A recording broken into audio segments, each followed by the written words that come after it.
sœurs. Nous voulons laisser la place à l'esprit de toute chose. Te remercions encore une fois. Merci de régénérer, de tout chacun cet après-midi. Ton nom soit béni. Amen.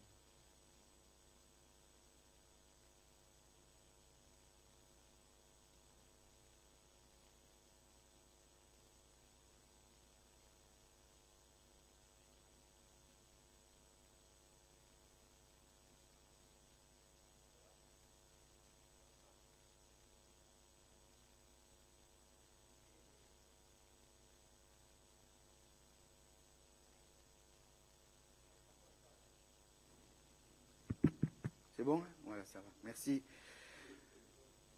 Voilà, on va ouvrir la parole de Dieu dans quelques instants.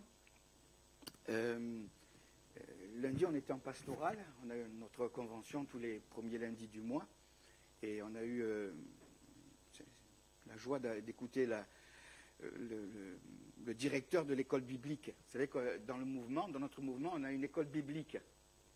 Et ça, c'est très, très bien. Et on a eu, c'est un ami, hein, le directeur, et c'est lui qui nous a apporté la parole de Dieu, et il nous a parlé un petit peu sur la doctrine, etc. On s'est fait beaucoup de bien. Moi, ça m'a fait du bien. Et puis, entre autres, à un moment donné, il donnait des sondages, des statistiques, et il parlait des assemblées de Dieu de France, et il parlait de la lecture de la parole de Dieu, de la Bible. Et il disait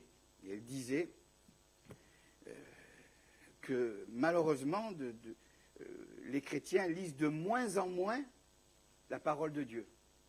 Hein, il donnait comme statistique à peine 2%, je crois, qui lisent la 2%, ça ne fait pas beaucoup. Et ça m'a interpellé. Ça m'a interpellé. Entre autres, il y avait d'autres passages aussi. Hein, mais et je me suis dit, tiens, c'est comme si le Seigneur me disait, réfléchis un petit peu là sur la parole de Dieu et parle un petit peu de cette lecture de la parole de Dieu, de cette méditation de la parole de Dieu. Donc on va s'arrêter un petit peu sur la parole de Dieu. Alors, je vais vous faire travailler, je vais vous torturer là. Quelques questions pour commencer. Combien y a-t-il de livres dans la Bible? 66. Combien dans l'Ancien? Non, pas 33. 33, c'est le docteur. 39. 39. Vous voyez déjà? 39. Donc le reste, il reste combien? 27. Voilà. Allez, si vous voulez prendre vos Bibles, vous les prenez, et on va énumérer les 66 livres de la Bible. Ça vous va? Comme ça, de mémoire. Et en plus, ça fait un exercice cognitif. Parce qu'il faut faire travailler le cognitif. 66 livres. On commence? Alors, les 39 premiers livres de l'Ancien Testament se divisent en plusieurs catégories de livres. Les 5 premiers livres, on les appelle le Pentateuque. Après, vous avez 12 livres historiques. Ensuite, vous avez 5 livres poétiques. Et ensuite, vous avez 17 livres prophétiques. Vous avez 5 grands livres prophétiques avec 4 prophètes. Et vous avez les 12 petits prophètes. Ça, c'est la torture finale. On y va? Alors, à force de dire prophétique, historique, poétique, prophétique, on va avoir des tics. Allez. Genèse, ça c'est le Pentateuque. Alors, il faut savoir que le Pentateuque, c'est Moïse qui l'a écrit. Genèse, Exode, Lévitique, Nombre, Deutéronome. Ça, c'est le Pentateuque. Ensuite, les livres historiques, ça c'est des bons livres, ça. Hein. Josué, Juge, Ruth, 1 Samuel, 2 Samuel, 1 Roi, 2 Rois, 1 Chronique, 2 Chroniques, Esdras, Néhémie, Esther. Et là, on passe aux livres poétiques. Alors, dans les livres poétiques, il y a quand même le livre de Job. Job, Psaume, Proverbes, Ecclésiaste et Cantique des Cantiques. Ensuite, non, ça c'est les poétiques. On passe aux livres prophétiques maintenant. Alors je disais qu'il y avait 17 livres prophétiques avec 5 grands livres et 4 auteurs. Il y a 5 livres et 4 auteurs. Pourquoi? Parce qu'un des auteurs a écrit 2 livres. Alors Ésaïe, Jérémie, et Lamentation de Jérémie. Donc là, le prophète Jérémie a écrit 2 livres, Jérémie, ensuite vous avez Ézéchiel et vous avez Daniel. Et là, on attaque les petits prophètes. Allez, c'est facile. Vous les divisez, il y en a 12, vous les divisez en 3. Les 4 premiers, Osée, Joël, Amos, Abdias. Ensuite, vous avez, pour vous rappeler, c'est facile. Jonas, Jonas, Michée, Nahum, Habakkuk, Sophonie, Agé, Zacharie et Malachie. Ok, voilà. Donc on a fait déjà les 39. Le Nouveau Testament, c'est un jeu d'enfant.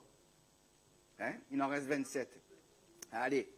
Matthieu, Marc, Luc, Jean, Actes, Romains, 1 Corinthiens, 2 Corinthiens, Galates, Éphésiens, Philippiens, Colossiens, 1 Thessaloniciens, 2 Thessaloniciens, ensuite 1 Timothée, 2 Timothée, Tite, Philémon, Hébreu, Jacques, Pierre, 1 Pierre, 2 Pierre, 1 Jean, 2 Jean, 3 Jean, Jude et l'Apocalypse de Jean. Vous êtes les meilleurs, voilà. Donc ça c'est important à savoir. Après maintenant il faut les lire. Il faut lire. Hein. Le frère disait que, il disait mais le peuple de Dieu il lise de moins en moins. On regarde plus les écrans. Ah là, les écrans, il n'y a pas de problème. Hein. Mais ce qu'il faut, c'est regarder la parole de Dieu. Et on va voir ce que produit, entre autres, la parole du Seigneur. Alors, je voudrais déjà m'arrêter. Donc, on va s'arrêter sur ce que produit la parole de Dieu. Et puis des textes aussi qui nous parlent de méditer la parole de Dieu. Méditer, lire et ensuite pratiquer la parole de Dieu. C'est le plus important. C'est le livre de Dieu. Hein. Par contre, je sais que c'est le livre le plus vendu dans le monde. C'est peut-être pas le livre le plus lu, mais c'est le livre le plus vendu. C'est le plus lu, le plus vendu. Alors je pensais de suite pour introduire la première lecture, c'est dans le livre de Josué au chapitre 1er et au verset 8. Alors qui était Josué?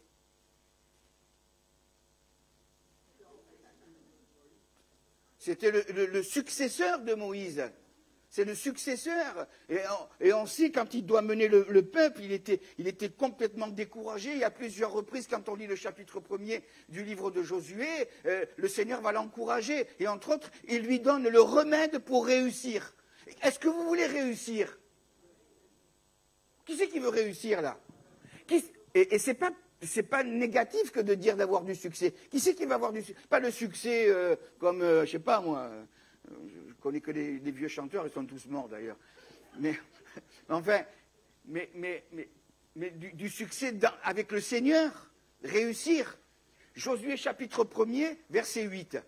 Et alors qu'il est dans le découragement, parce qu'il se dit, mais Moïse quand même, c'était une autre pointure que moi, et le Seigneur lui donne le remède pour réussir. Ça, c'est le remède pour réussir. Que ce livre de la loi ne s'éloigne point de ta bouche. Amen. Voilà, il faut qu'il soit tout près, que la parole de Dieu soit toute proche de toi. Médite-le. Aïe, aïe, aïe. Bonjour, ça va, le jour, ça va. Hein. Jour et nuit, pour agir fidèlement selon tout ce qui est écrit, car c'est alors que tu auras du succès dans tes entreprises, c'est alors que tu réussiras. Et c'est ce que Josué a fait. Et sans trop m'étendre, la fois où il n'a pas fait, eh bien, ça a été l'échec, ça a été la défaillance. Mais si on veut réussir, pourquoi? Parce que c'est le livre de Dieu, c'est le livre qui nous conseille, c'est le livre qui nous dirige, c'est le livre qui nous enseigne, c'est le livre qui est inspiré. L'apôtre Paul dira à Timothée que toute l'écriture est inspirée de Dieu. Il n'y a pas un livre qui n'est pas inspiré. Et il y a des gens qui discutent, non, moi je crois dans ce livre, amen, parce que c'est le livre de Dieu, c'est ce que Dieu nous a laissé. Voilà pourquoi nous devons le méditer. Si vous voulez, quand même, c'est pas un beau programme ça, de réussir, non? Ce livre nous amène dans la réussite. Mieux que ça, ce livre nous amène dans le succès. Gloire à Dieu, amen. Amen. Jésus dira, dans l'évangile de Marc, chapitre 4, verset 4, je ne l'ai pas donné, mais on le connaît par cœur, C'est quand il est dans la tentation, Jésus, et la première tentation, si tu es le Fils de Dieu, tu peux changer ces pierres en pain. Et qu'est-ce que Jésus dira? L'homme ne vivra pas de pain seulement, mais de toute parole qui sort de la bouche de Dieu. Vous avez mangé à midi? Je ne veux pas vous demander ce que vous avez mangé. Mais ce livre, c'est la nourriture de... Vous l'avez déjà entendu des centaines de fois, ça. C'est notre nourriture. On oublie... C'est rare quand on oublie de ne pas manger, hein? Non? Ça vous arrive des fois? Ça arrive. Mais c'est rare. Ça arrive. Ça arrive. Mais en principe, c'est instinctif. À midi arrive, hop, on sort les assiettes. Hein? Et ce livre-là, c'est notre nourriture. C'est notre nourriture. Amen. Spirituel, bien sûr. Vous avez compris. Et il faut se nourrir il faut nourrir notre âme, notre être intérieur. Dieu nous parle, Dieu nous nourrit. Amen. L'âme, elle a besoin d'être nourrie de la parole de Dieu. L'homme ne vivra pas de pain seulement. Jésus dira dans Jean 17, 17, ce sont des versets clés, j'allais dire standards. Sanctifie-les par ta vérité, ta parole est la vérité. Gloire à Dieu. Voilà ce que produit la parole de Dieu. J'avais noté quelques versets qui me font sourire. Dans le psaume 119, le psalmiste dit ceci, je devance, psaume 119, verset 148, je devance l'éveil et j'ouvre les yeux pour méditer ta parole. Vous avez compris? Je devance l'éveil, c'est-à-dire qu'avant que le jour, j'ouvre les yeux. Nous, on ouvre les yeux toute la semaine, là, on vient, j'ouvre les yeux pour méditer, on a la réunion de prière, je devance l'éveil, j'ouvre les yeux. C'est pas évident des fois d'ouvrir les yeux, pour méditer la parole de Dieu. Mais le psalmiste dit, moi j'ouvre les yeux pour méditer ta parole, pour lire ta parole, pour m'attacher à ta parole. Dans le psaume 63, verset 3, le psalmiste dit encore ceci, lorsque je pense à toi sur ma couche, c'est-à-dire il est couché, je médite sur toi pendant les veilles de la nuit. Ça nous arrive souvent ça vous arrive peut-être à vous aussi, mais les prédicateurs, souvent les pasteurs, des fois le Seigneur nous réveille dans la nuit et puis on pense à tel passage et on médite, on réfléchit. Même des fois, on a la Bible à côté, sur notre chevet, on l'ouvre, on prend des notes, ça arrive quelques notes et puis après mais le psalmiste le dit, lorsque je pense à toi sur ma couche, je médite sur toi pendant les veilles de la nuit. C'est bien la nuit aussi, quand il n'y a pas de bruit là, ou le matin de bonheur, dans le calme du début de la journée. Dans le psaume 77, verset 7, il est dit ceci, ça aussi c'est, je pense à mes cantiques pendant la nuit, ça vous arrive ça? Je fais des réflexions au-dedans de mon cœur et mon esprit médite. Et mon esprit médite.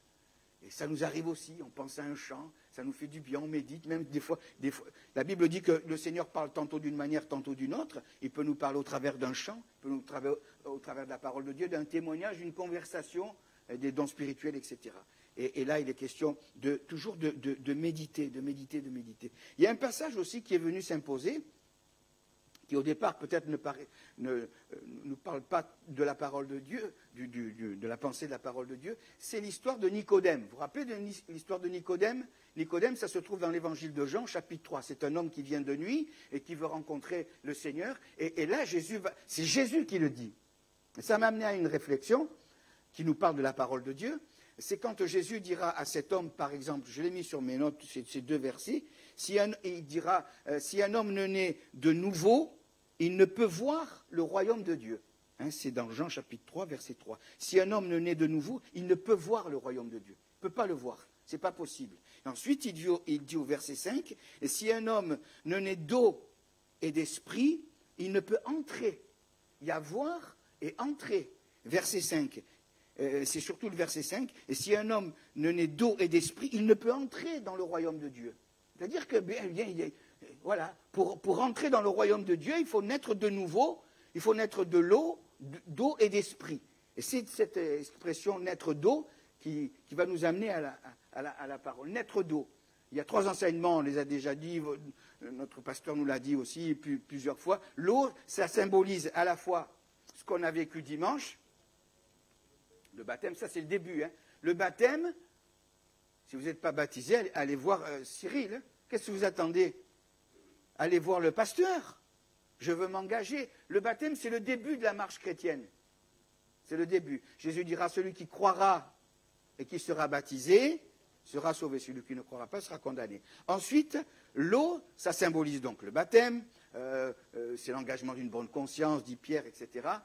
On voit plein d'exemples dans le livre des Actes des Apôtres. Même il y a eu un réveil où il y a eu 3000 baptêmes là, le jour de la Pentecôte. Ensuite, il y a donc l'eau, ça symbolise le baptême. L'eau, ça symbolise aussi l'esprit d'abord. L'esprit. Jean chapitre 7, verset 37. Le dernier jour, il est dit ceci. Le grand jour, Jésus va se lever et il dira, si quelqu'un a soif, qu'il vienne à moi et qu'il boive. Et des fleuves d'eau vive couleront de son cœur, de son sein. Il dit cela de l'esprit, avec un grand E, que devaient recevoir ceux qui croiraient en lui. Quand je cite ce verset de celui qui a soif, peut-être pour les anciens, je ne sais pas si tiens, il y a un verre d'eau. C'est le tien? Je peux boire? Je me souviens, à chaque fois que mon formateur, ici même, il y a presque 40 ans, parlait de l'eau, si quelqu'un a soif, il parlait du Saint-Esprit. Souvent, il y avait des recherches sur le baptême dans le Saint-Esprit. Et il mettait le verre d'eau comme ça, et il disait, et moi j'étais toujours devant, là, toujours devant, et il disait, si quelqu'un a soif, qu'il vienne. Et moi je me levais, je prenais le verre et je buvais à chaque fois. Eh oui. Donc il y a une démarche aussi à faire de notre personne. Et il parle donc du Saint-Esprit. Donc l'eau symbolise aussi à la fois le baptême, l'engagement, et ça symbolise aussi la vie de l'esprit, hein, la dimension de l'esprit, et aussi ça symbolise la parole. La parole. Et il y a ce verset dans les Éphésiens, on pourrait le lire si vous voulez. Éphésiens, je crois que je l'ai donné, hein. Éphésiens chapitre 5, verset 24 ou 22 à 24. 5, 24.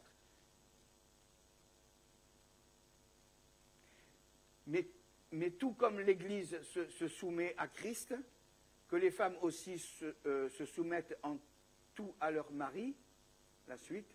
Marie, aimez votre femme comme Christ a aimé l'Église. Il s'est donné lui-même pour elle, afin de la conduire à la sainteté. C'est pas cette version. À la sainteté, après l'avoir purifiée et lavée par l'eau. Oui, voilà. On va garder cette pensée. Voilà. Purifiée et lavée par l'eau de la parole. Et l'eau, donc l'eau, c'est le baptême, symbolise le baptême. L'eau symbolise aussi la vie de l'esprit, et l'eau symbolise aussi la parole. Et dans la version que j'ai, je vais le lire, c'est peut-être un peu plus explicite. Je vais vous le lire, Éphésiens chapitre 5. Il est dit ceci, hors de même que l'Église, Marie, aimez vos femmes comme Christ a aimé l'Église, et s'est livré lui-même pour elle, afin de la sanctifier par la parole, après l'avoir purifiée par le baptême d'eau. Donc, il est question d'être lavé par la parole. Dans une autre version, il est dit que c'est le mari. Hein. La parole de Dieu a cette propriété de nous laver. Laver par l'eau de la... Vous êtes lavé? Vous avez pris la douche? Laver par l'eau de la parole. C'est important, ça. Hein. C'est important de se laver, non? Hein? On ne se lave pas une fois par semaine. Hein? C'est important. Laver par l'eau de la parole. Là, c'est pareil, c'est comme la nourriture. On prend la douche, on se lave. Hein? Et la parole de Dieu a cette propriété de nous laver. Laver par l'eau de la parole. Amen. Elle lave notre être intérieur. Quelqu'un a comparé la parole de Dieu avec l'eau à un panier en osier. quand vous versez de l'eau dans un panier en osier, l'eau ne reste pas. Elle ne reste pas, l'eau. Mais l'eau, elle nettoie le panier. Et à chaque fois que l'eau est déversée dans le panier, elle est un petit peu comme les paniers en osier. Voilà, la parole, elle est déversée, elle nous lave, elle nous nettoie, elle nous purifie et elle nous sanctifie. Amen. Lavé par l'eau de la parole. C'est important, ça. Le mari, excusez-moi, mais il doit laver sa femme par l'eau de la parole. Ça veut dire quoi, ça?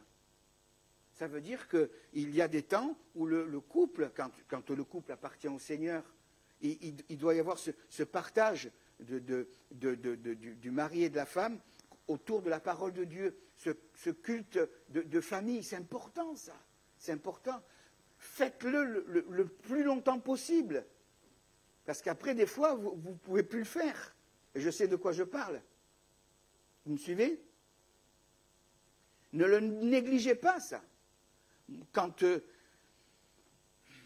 le faisais, j'avais tout le temps une richesse à partager comme ça la parole de Dieu.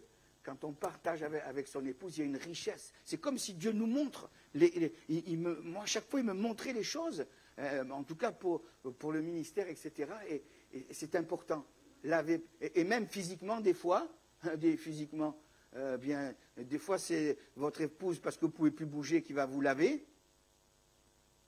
Ou des fois, c'est vous qui allez laver votre épouse parce qu'elle ne peut plus bouger, qu'elle est malade, etc. Ça arrive. Bon, là, c'est physique que je vous parle. Mais spirituellement, lavez par l'eau de la parole, c'est-à-dire ouvrez la Bible. Méditez, sans me passer des heures, mais méditez la parole de Dieu ensemble. Et c'est comme cette manière-là, quand le couple appartient au Seigneur. Après, on peut se laver tout seul, aussi. Quand on est tout seul, on se lave tout seul, on prend la parole de Dieu et on la médite et on prie le Seigneur. Amen. Lavé par l'eau de la parole. C'est important à souligner. Je voulais quand même le partager avec vous. La parole est comparée aussi, j'ai mis comme ça juste, non seulement elle est comparée à de l'eau, mais elle est comparée à une épée. On le soulignait là le matin, notre pasteur il le soulignait, l'épée de l'esprit qui est la parole de Dieu aussi, elle est comparée. Il y a beaucoup de comparaisons aussi concernant la parole de Dieu, beaucoup d'images concernant la parole de Dieu. Je pensais aussi à ce passage des deux disciples d'Emmaüs. Jésus connaissait la parole, et heureusement d'ailleurs. Heureusement qu'il connaissait la parole, parce qu'il a répondu par la parole, justement, quand il était dans le désert. Et vous vous rappelez ces deux disciples d'Emmaüs? Je crois que l'un des deux s'appelait Cléopas. Et Jésus va cheminer avec eux. Et le texte nous dit qu'ils diront, mais tu es le seul, tu ne sais pas que le Christ devait ressusciter, rien ne s'est passé, etc. Ils vont commencer à cheminer, ils vont s'arrêter pour prendre le repas. Et là, le texte nous dit qu'en chemin, j'ai juste relevé ce verset 27, Luc 24, 27, il est dit ceci, et commençant, et c'est Jésus qui va leur... Regardez ce qu'il est dit, et commençant par Moïse et tous les prophètes, il leur expliqua toutes les Écritures, il leur expliquait dans toutes les Écritures ce qui le concernait. Il va partir de Moïse et il va expliquer tout ce qui concernait le Seigneur. Et dans l'Ancien Testament, bien sûr, il y a des dizaines et des dizaines de textes qui parlent du Seigneur Jésus. Amen. Et maintenant, je voudrais voir avec vous ce que produit. Je veux vraiment replongez-vous. On peut encore dire, Seigneur, on est encore au début de l'année. Je veux cette année arriver à lire la Bible. De la Genèse à l'Apocalypse. Vous savez qu'il y a même des méthodes, il y a des méthodes de lecture, et on peut lire un chapitre, deux chapitres, et ils vous disent comment lire, et vous arrivez à lire la Bible en une année. Il faudra peut-être rattraper le mois de janvier, mais en une année, vous pouvez lire la parole de Dieu. Amen. Et je voudrais m'arrêter avec vous. Il y a un psaume qui parle particulièrement de la parole de Dieu, c'est le psaume 119. Le frère le disait, voilà, si vous avez des insomnies, le soir, prenez le psaume 119 et vous allez voir que vous allez bien dormir après, si vous arrivez à le lire en entier. Et dans le psaume 119, il est toujours question de la parole de Dieu. Et quand on s'arrête sur quelques versets qu'on va voir, clôturer cette pensée, c'est ce que produit la parole de Dieu. Elle produit. Par exemple, psaume 119, alors prenez le psaume 119, vous allez voir, on commence, allez, on va souligner quelques versets et on va voir ce qu'elle produit. Voilà, au verset 9, il est dit ceci, bon, c'est pas que pour les jeunes hommes que ça produit, hein, mais ça produit pour tout le monde. Hein. Comment le jeune homme ne rendra-t-il pur son sentier en se dirigeant d'après ta parole? Vous voulez une direction? Vous voulez connaître une direction? Lisez la parole de Dieu. Et non seulement elle nous conduit, la parole de Dieu, mais elle a ce pouvoir de nous purifier. Comment le jeune homme rendra-t-il pur son sentier? La parole de Dieu, elle nous purifie. Voilà pourquoi c'est important de la méditer, de la lire. Ne négligez, je vous en supplie de la part de Dieu, ne négligez pas. Soyez des hommes et des femmes de la parole. De la parole. Alors certains diront, les super théologiens diront, oui, mais la lettre tue. Mais... Oui, la lettre tue, mais l'esprit vivifie. Hein? Et si à la parole, si à l'esprit, la lettre, elle va devenir vivante. Et quand elle sera dans notre bouche, elle sera vivante pour les autres. Amen. Donc elle purifie. Voilà ce qu'elle produit. Elle purifie et elle nous conduit. Psaume 119, verset 11. Je serre ta parole dans mon cœur afin de ne pas pécher contre toi. En fait, là, le psalmiste dit, mais c'est... vous voyez, le fait de négliger la parole de Dieu, eh bien, voilà, on peut pécher même contre le Seigneur. C'est ce qu'il dit. Mais lui dit, je serre ta parole dans mon cœur afin de ne pas pécher contre toi. La parole de Dieu, elle nous garde du péché, de ne pécher contre toi. Et je pensais juste à cette image-là, cette parabole du fils prodigue, quand il dira, j'ai péché contre le ciel, c'est-à-dire contre le Seigneur, contre le ciel et contre toi. J'ai péché. Donc on peut. Et c'est pour ça qu'il faut être des lecteurs de la parole, de s'attacher à la parole, de méditer la parole. À toutes les autres. Moi, bon, maintenant, j'ai pas toujours le livre, je l'ai à la maison, mais quand je suis soit dans une salle d'attente ou quoi, j'ai mon téléphone et qu'est-ce que je fais? J'ai l'application de la parole et des fois les docteurs ils sont longs, c'est 1 heure. Et bien pendant 1 heure, je lis la Bible. Je ne perds pas de temps. Et je lis une épître, 2 épîtres. Vous voyez? Et il faut saisir toutes les occasions. D'ailleurs, Paul le dit, concernant la parole encore. Il dira ça, c'est pour les prédicateurs. Prêche la parole en toute occasion, favorable ou non, reprend, censure, exhorte. Car il viendra un temps, tiens, j'aurais pu le souligner celui-là, car il viendra un temps où les hommes ne supporteront pas la sainte doctrine.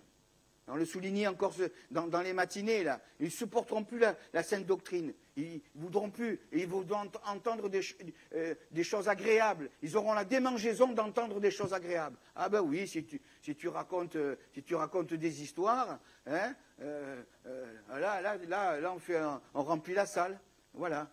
Mais la parole de Dieu, elle nous garde. Elle nous garde. Je serre ta parole dans mon cœur afin de ne pas pécher contre toi. Voilà ce qu'elle produit. Elle nous garde du péché. Amen. Et du péché même contre le Seigneur. Hein.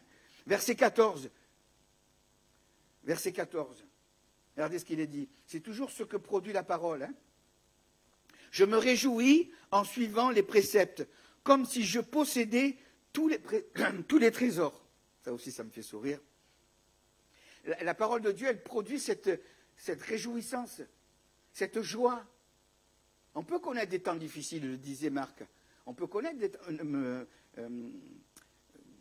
Anne-Marie, on peut connaître, mais il y a cette présence de Dieu qui nous rend sereins, qui met sa joie. Et le psalmiste dit, je me réjouis en suivant tes préceptes, c'est-à-dire en m'attachant à ta parole. Là, les préceptes, il est question de la parole, comme si je possédais tous les trésors. D'ailleurs, il met en évidence, c'est ça qui m'a fait sourire, la joie de la parole de Dieu. Et il dit, comme si je possédais tous les trésors. Qu'est-ce qui est le plus important? Les trésors de cette terre ou la parole de Dieu? Jésus parle du trésor. Il parle du trésor dans l'évangile de Matthieu. Et il dit ceci.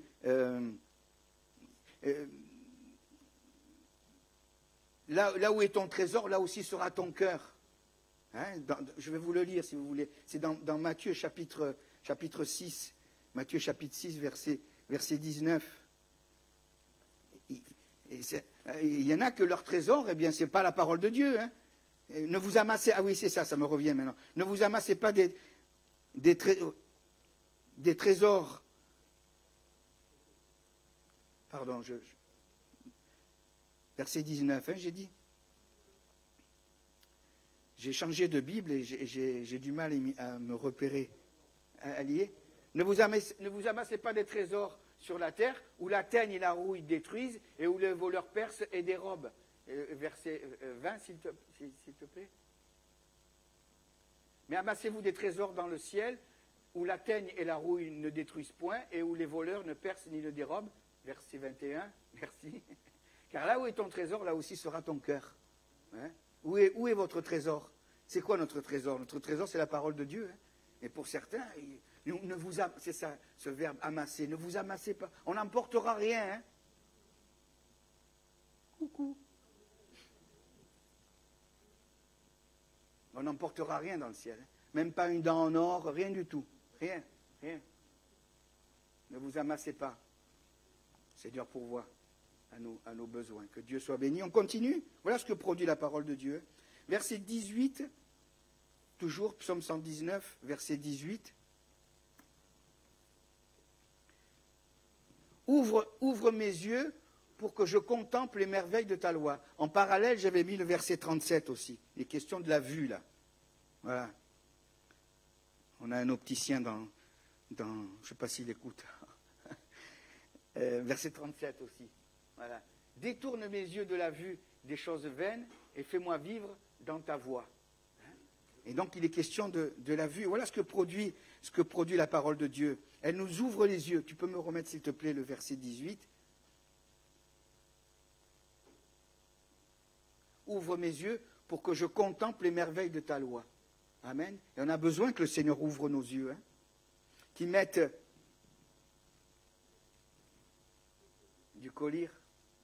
Ouvre mes yeux, c'est donne-moi ta vision, Seigneur. Donne-moi à voir comme toi tu vois. Des fois, c'est souvent, enfin en tout cas pour moi, on ne voit pas plus loin que le bout de notre nez. On a besoin que le Seigneur ouvre, qui va jusque dans notre cœur. Je pense à ce texte aussi, le verset m'échappe. Mais Paul dit, afin qu'il illumine les yeux de notre cœur. On a besoin que le Seigneur ouvre notre... Hein, qui mette ce collier, ces gens qui dira dans le livre de l'Apocalypse, hein, je te conseille d'acheter de moi aussi un collier pour tes yeux. Et on a besoin d'être renouvelé dans la vision. Mais c'est la parole. Ouvre mes yeux pour que je contemple les merveilles de ta loi. Amen. Et des fois, ça s'est arrivé, ça. Avant la conversion, on donne la parole de Dieu à quelqu'un, et puis la personne elle dit, mais je ne comprends pas. Et tant que les yeux, hein, le voile, comme la conversion de Saul de Tarse, le voile est ôté, là on comprend, mais les yeux, hein, il faut que nos yeux soient ouverts, et la parole de Dieu elle produit cette vision. Amen. Verset 32, si vous voulez lire verset 32, regardez ce qu'il est dit. Je cours dans... Ah là là, celui-là, alors il est bien. On ira aussi dans 2 Corinthiens. Je cours dans la voie de tes commandements, c'est-à-dire, là je l'ai souligné là, dans ma Bible, il dit je cours. Je cours pour lire ta parole. Je ne traîne pas les pieds, je cours je cours dans la voie de tes commandements, car tu élargis mon cœur. Voilà ce que produit la parole de Dieu. Elle produit quelque chose dans notre cœur. Une dilatation dans notre cœur. Elle élargit notre cœur. Amen. Elle nous donne un cœur plus large, plus ouvert. Gloire à Dieu. Aux choses de Dieu, bien sûr. Hein. Car tu élargis mon cœur. Et de suite, je pensais à ce texte de 2 Corinthiens, chapitre 6, où Paul s'adresse aux Corinthiens. Si tu peux le mettre, je crois que je ne l'ai pas donné, hein, excuse-moi. 2 Corinthiens 6, verset 11 et verset 12. Il est question il faut que notre... Vous savez, le chrétien, c'est un homme de cœur, une femme de cœur.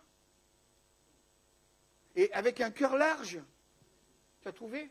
Merci, Christelle, la pauvre. Notre bouche s'est ouverte pour vous, Corinthiens, et notre cœur s'est élargi. Pourtant, c'était les Corinthiens, on le dit souvent, ils étaient durs. Verset 12, vous n'êtes point à l'écart, au-dedans de nous, mais vos entrailles se sont rétrécies. Votre cœur, une autre version dit, votre cœur s'est rétréci. Nous, notre cœur s'est élargi, mais eux, les Corinthiens, leur cœur s'était rétréci.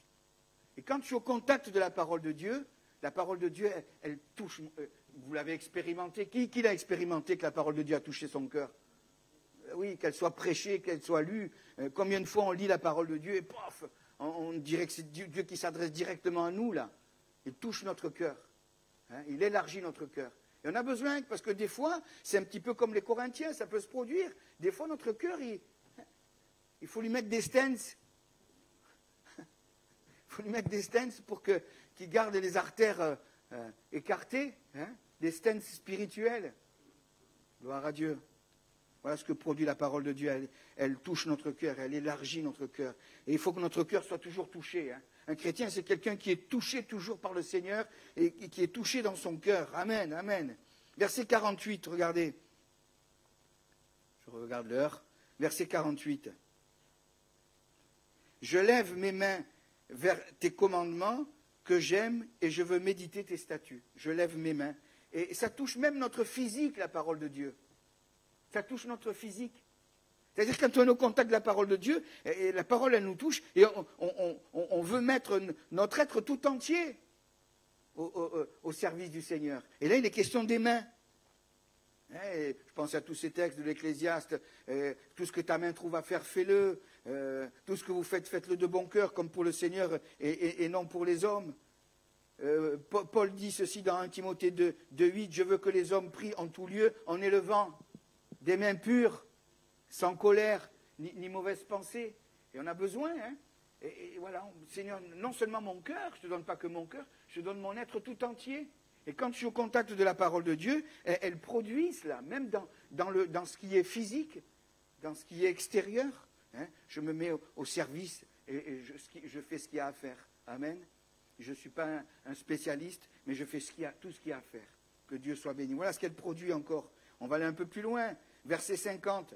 Je vais vite passer. Quoi qu'il y aurait tellement de choses à dire. C'est ma consolation dans ma misère, car ta promesse me rend la vie. La parole de Dieu, elle nous recommunique la vie. Et des fois, on est abattu, et elle nous communique la vie. Amen. Versets 67 et 71. Ça va? On arrive à la fin. On aurait pu citer d'autres textes, hein, il y en a des dizaines. Avant d'avoir été humilié, je m'égarais, maintenant j'observe ta parole. Et au verset 71, c'est dans la même pensée, il m'est bon d'être humilié afin que j'apprenne tes statuts. Et la parole de Dieu, elle nous garde dans l'humilité. Dans les versets qui sont au milieu, entre les deux, là, il est question de l'orgueil. Mais la parole de Dieu, elle nous garde dans l'humilité. Et le psalmiste, il le dit, avant d'avoir été humilié, je m'égarais. Mais maintenant que je suis dans ta parole, elle me garde dans cette humilité. Et vous savez que Dieu, le Seigneur le dit, hein, il résiste aux orgueilleux et il fait grâce aux humbles. Et Jésus était doux et humble de cœur. Et on a besoin de cette humilité. Ça, je le dis, et pour moi, c'est une règle en or dans ma vie. Si Dieu voit de l'orgueil, il ne peut pas nous bénir. Ce n'est pas possible. Dieu résiste. Et il veut voir de l'humilité. Le trait de caractère, un des traits de caractère de Jésus, c'est qu'il était humble. C'est qu'il est humble. Amen. Et Dieu veut voir cette humilité en nous. Et s'il voit cette humilité, même s'il n'y a pas toute la capacité, Dieu nous bénira et Dieu nous rendra capables. Amen. Notre capacité, dit Paul, elle vient du Seigneur. Gloire à Dieu. Mais il veut voir cette humilité. Et la parole de Dieu nous garde dans l'humilité. Et ça, c'est bien ça. Hein. Des fois, vous lisez un texte, et on sait un petit peu, et le Seigneur, il nous rappelle, dit, Coco, regarde, redescends un peu. Celui qui s'abaisse sera élevé, et celui qui s'élève sera abaissé. Que Dieu nous garde dans l'humilité. Le verset 101, on arrive à la fin. Je retiens mon pied loin de tout mauvais chemin afin de garder ta parole. Je retiens mon pied. Elle nous garde de tout ce qui dévie, de tout ce qui est mauvais. Hein.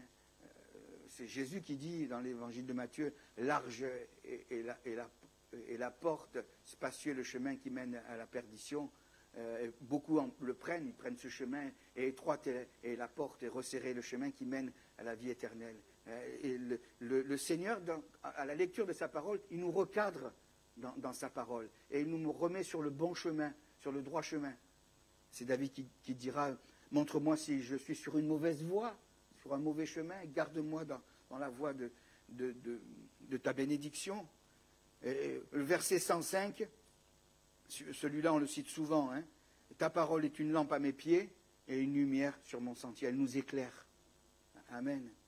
C'est une lampe, c'est une lampe qui ne s'use pas, elle n'a pas besoin d'être rechargée. Hein. Voilà, il n'y a pas de batterie là, c'est la batterie du Seigneur. Et puis je termine avec le verset 112, on va prier.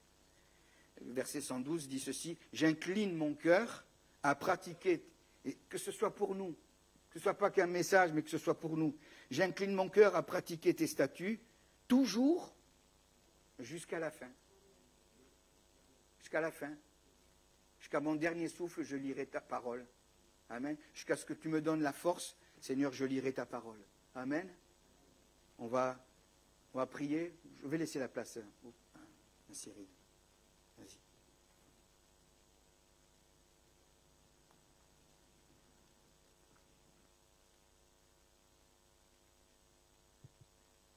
Voilà, peut-être avant de se séparer, on pourrait prier.